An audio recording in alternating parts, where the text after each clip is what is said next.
The smell of roasted turkey and sage has always been my favorite part of the holidays. For years, that smell meant home. It meant my wife, God rest her soul, standing over the stove with a flour-dusted apron, humming along to the oldies station on the radio. It meant my son, Michael, running around my feet, trying to steal a piece of bread before dinner was served. It meant a house full of laughter, warmth, and the kind of unconditional love that made you feel like you could conquer the world. But on that particular Thanksgiving, as I walked up the gravel path to my son's house, the smell that wafted from the open windows didn't bring me comfort. It brought me a cold, creeping sense of dread. I knew, deep in my gut, that I was walking into a lion's den. I just didn't know which lion would strike first. It's a strange thing being a father. You spend your whole life building a fortress for your children, teaching them right from wrong, trying to instill a sense of integrity and compassion. You hope that when they grow up and build their own lives, they will carry those lessons with them. You hope they will remember the love, not the struggles. You hope they'll remember you as the man who always stood up for what was right, even when it was hard. But sometimes, life has a way of making you feel like a stranger in your own child's world.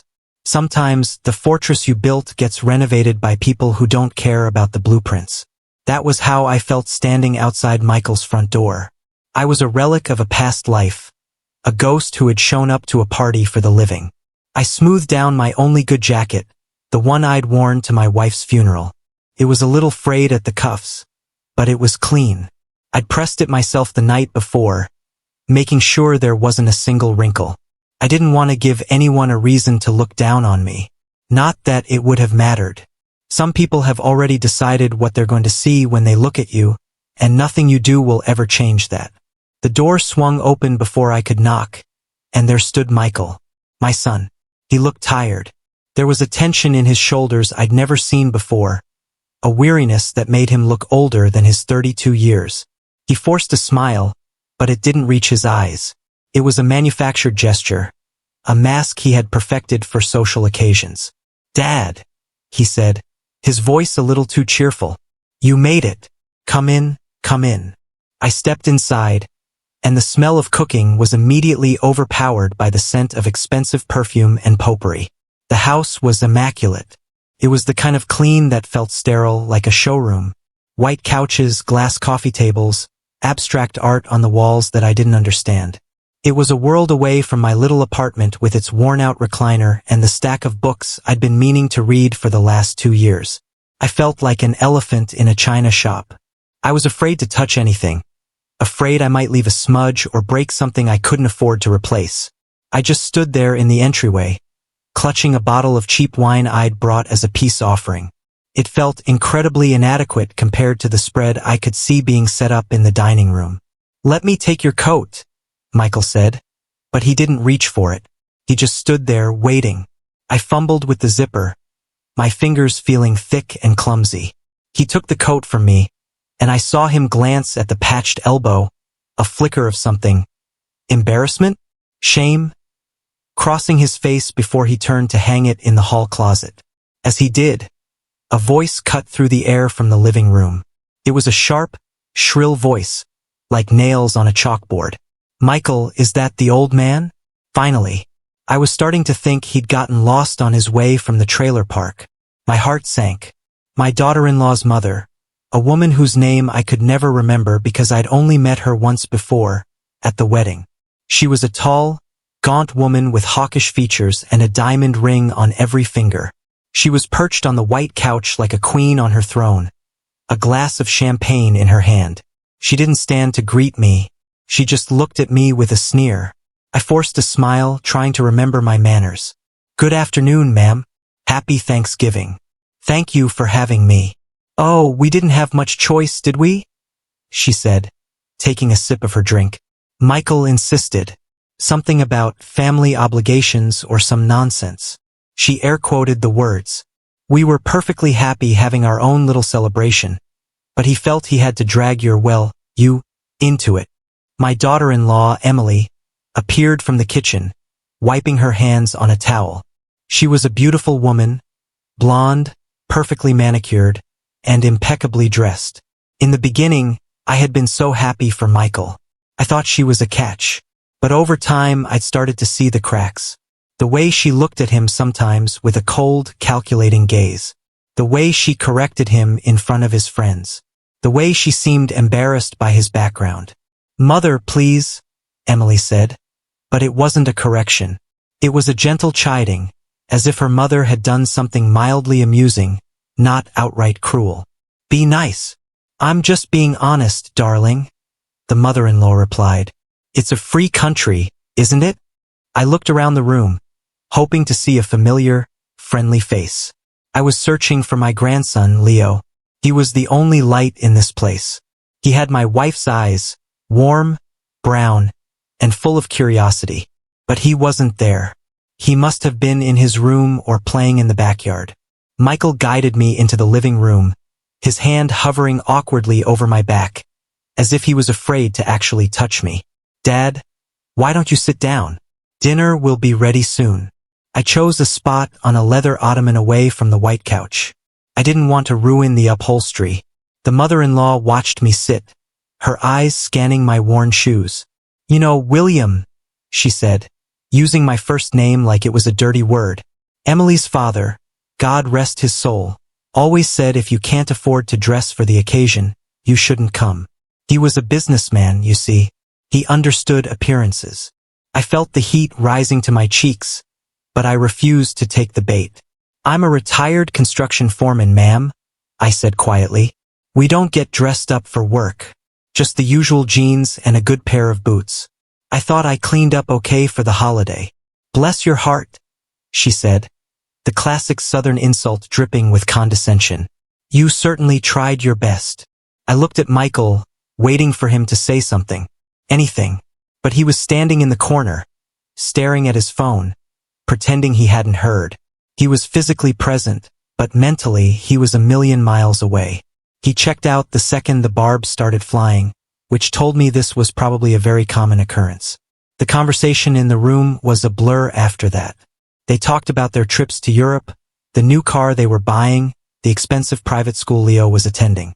I sat silently, feeling smaller and smaller with every passing moment. I was a ghost at the feast, an unwelcome specter. Emily came out and announced dinner. "Everything is ready. Let's move to the dining room." I breathed a sigh of relief. It was a chance to get away from the living room. I followed the crowd, shuffling along behind the women and their expensive perfume. The dining room was magnificent. A long mahogany table draped in a linen tablecloth, gleaming silverware, and a centerpiece that must have cost more than my monthly rent. And there, sitting at the far end, was Leo, my grandson, my little man. He was wearing a suit and tie, looking uncomfortable and out of place. When he saw me, his face lit up like a Christmas tree. "Grandpa!" he shouted, waving. "You're here." My heart swelled. "Hey, buddy," I said, finally letting a genuine smile break through the tension. "How's my favorite guy?" The mother-in-law immediately shushed him. "Leo, indoor voice, and sit up straight. Your posture is terrible." The seating arrangement was a minefield. Emily was at the head of the table, Michael at the foot, the mother-in-law on one side, and Emily's brother, a pompous-looking man with a Rolex, on the other. There were several other empty seats, and then, to my dismay, I was told to sit at the very end, as far away from everyone as possible. "You won't mind, will you, William?" Emily said sweetly. "We have such a large family, and we like to keep the center seats for the immediate family." Immediate family. I was the father of the man who owned this house, and I wasn't considered immediate family. I nodded, swallowing the lump in my throat. "Of course, it's a beautiful table. I'm happy to be anywhere." I sat down and Leo was seated next to me. This made the mother-in-law visibly flinch. "Leo, honey, come sit by Nana," she cooed. "You don't want to sit all the way down there, do you?" "No, I want to sit by Grandpa," Leo said stubbornly. "Leonardo," Emily said, using his full name, which she only did when she was warning him. "Don't be difficult. Come sit with the adults." "But I want to hear Grandpa's stories," he protested. "He used to build skyscrapers. He has the best stories." The mother-in-law scoffed. He poured concrete for skyscrapers, darling. There's a difference. He didn't design them. I felt a sharp sting at that. It was true I wasn't an architect. I didn't have a fancy degree, but I was damn good at what I did. I could look at a blueprint and see a building come to life. I knew how to pour a foundation that would hold 100 stories. I knew how to keep men safe on a dangerous job site. It wasn't an easy job and it wasn't glamorous, but it was honest work. I guess to these people that didn't matter. We all started to eat. The food was excellent, of course. Turkey, ham, mashed potatoes, green beans almondine, sweet potato casserole. It was a feast, but I could barely taste it. The atmosphere was so cold and hostile that I just pushed the food around my plate, trying to survive. The mother-in-law was in her element, holding court.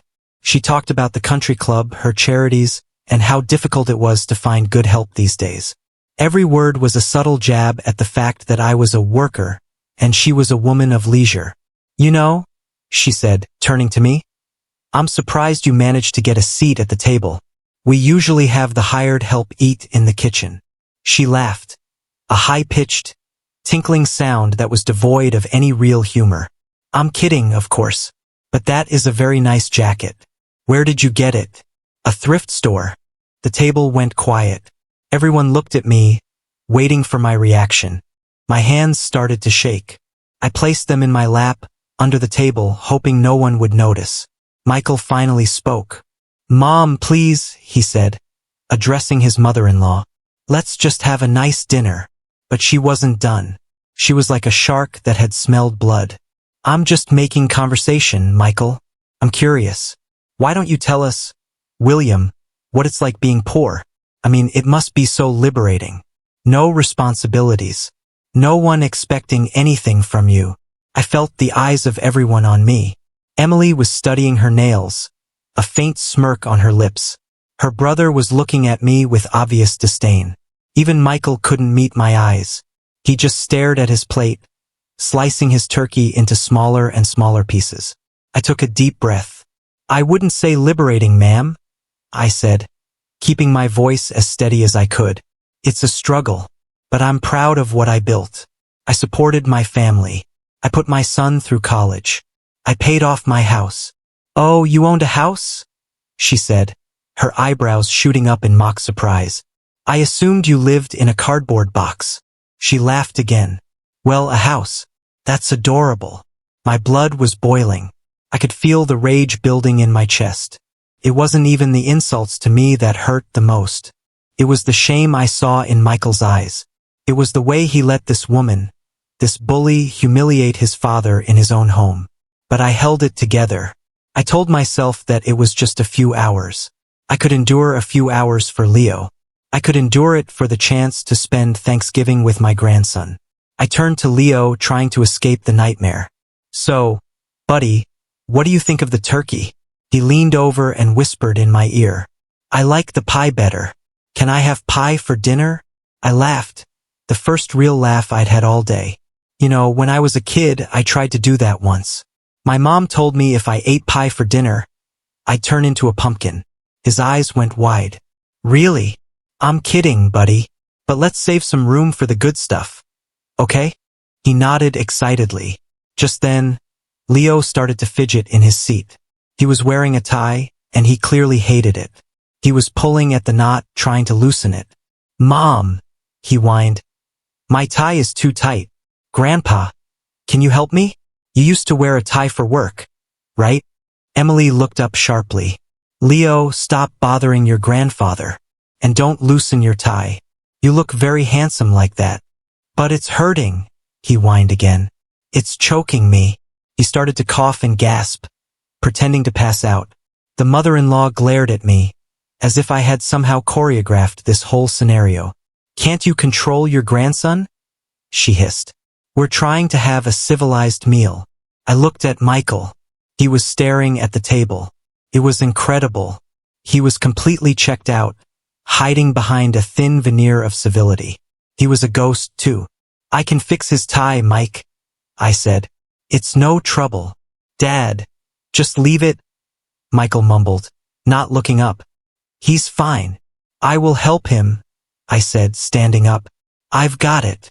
I walked around to Leo's chair. I knelt down beside him so I could see the knot.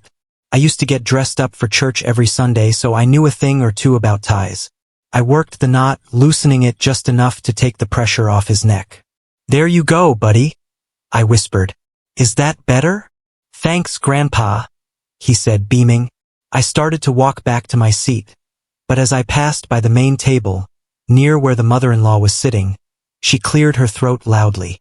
Oh, and William, she said, since you're up, why don't you clear the plates? You must be used to work, after all. It was the last straw. It was such an unnecessary, cruel comment. A comment meant to publicly humiliate me, to establish me as a servant in their home. I was done being a doormat. I stopped and turned to her. I am not going to clear the plates, I said, my voice low but firm. I am a guest in this house. My son invited me. I'm going to sit down and finish my meal. The room went silent. You could have heard a pin drop. The mother-in-law's face flushed a deep, ugly red. She wasn't used to being challenged. Oh, you want to sit? She spat, her eyes narrowing into slits. You want to play guest? She stood up abruptly, her chair screeching against the hardwood floor. Before I could react, before anyone could stop her, she walked up to me. I thought she was going to say something, but she didn't. She drew back her hand and slapped me, hard, right across my face. The sound of the slap echoed through the dining room like a gunshot. My head snapped to the side.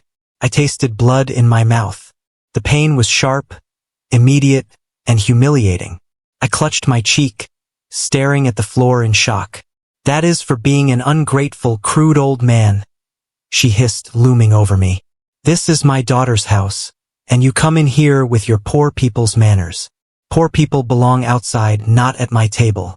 You're nothing but a clumsy oaf, and I'm sick of pretending you're welcome here. I looked up at my son. My vision was swimming.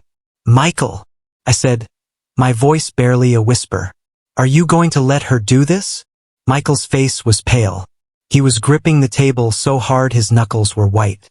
For a split second, I saw a flicker of the old Michael, the boy who would have jumped in front of a moving car to protect me. But then it was gone. He looked at his mother-in-law, then at Emily, who was shaking her head imperceptibly. He hesitated. He opened his mouth to speak, and I waited.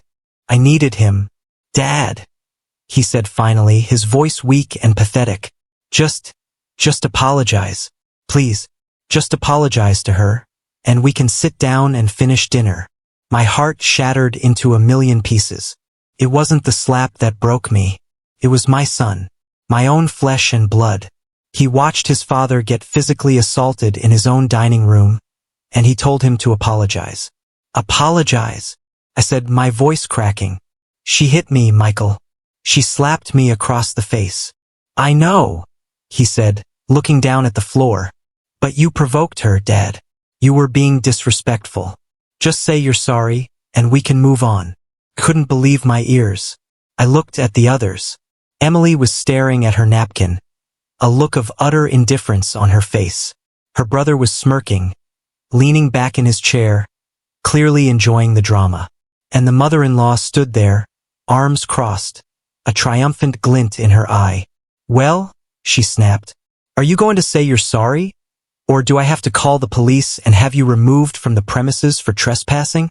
I stood there, my world crumbling around me. I had nowhere to go. I couldn't fight back. I couldn't physically confront a woman. I couldn't say the things I wanted to say in front of Leo. I was trapped. I opened my mouth to speak, to somehow salvage the situation, to try to explain that I just wanted to spend Thanksgiving with my grandson. But I didn't get the chance to finish. A small, clear voice cut through the tension like a blade. Mom! It was Leo. He had left his seat and was standing near me. In his small hand, he held his phone, his face illuminated by the screen.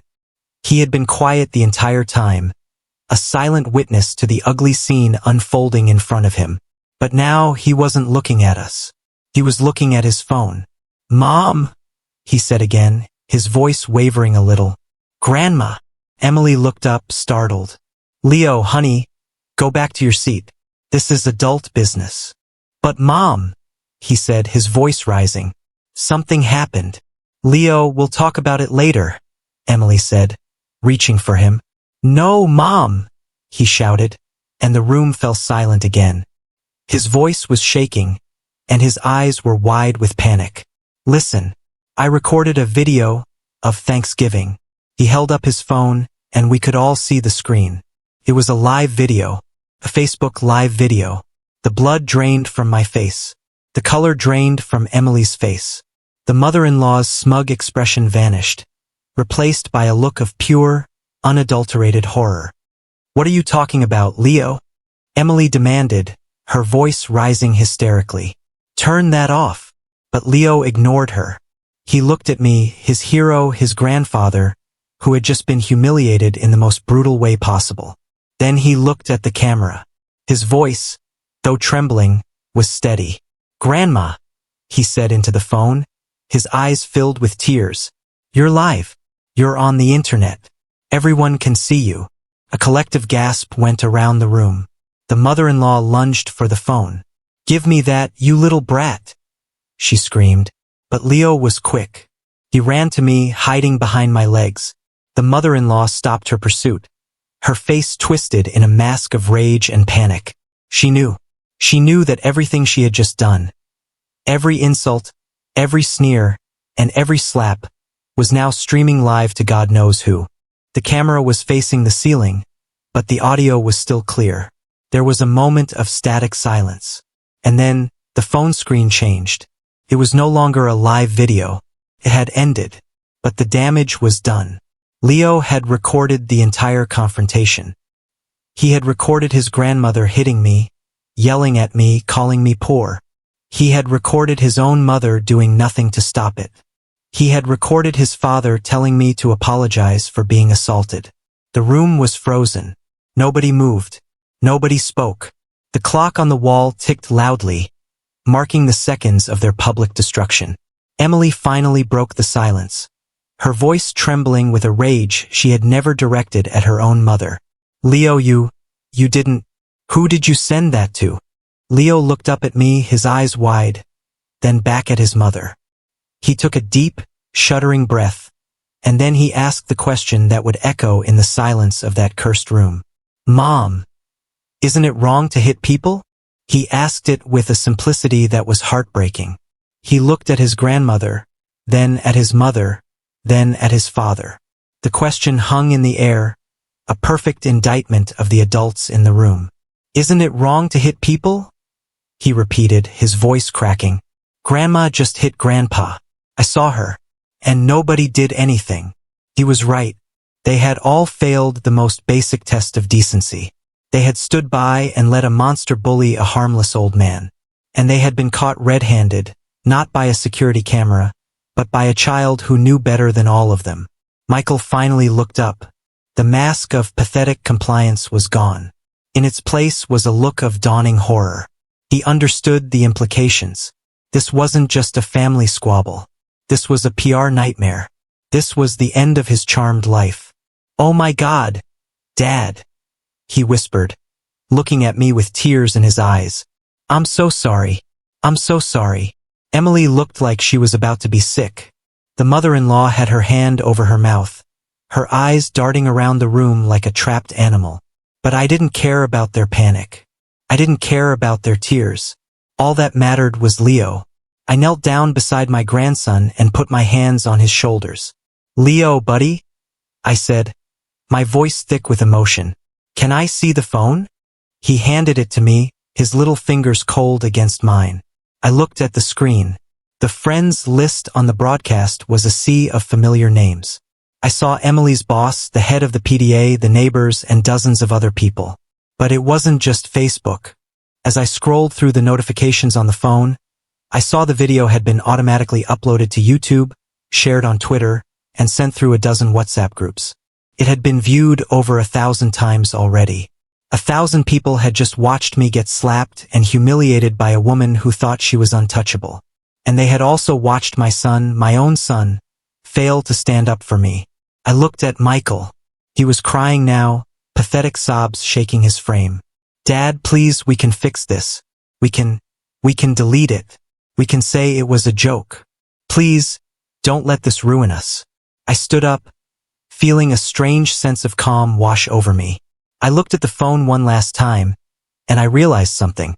I realized that the video, the proof of their ugliness, wasn't meant to ruin them.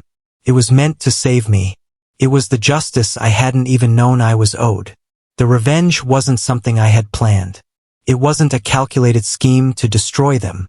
It was a gift from the most innocent person in the room. A 9-year-old boy, wise beyond his years, who couldn't bear to see the man he loved get treated like garbage. I looked at the mother-in-law, who was now trembling, her bravado completely shattered. You told me that poor people belonged outside, I said, my voice low and steady.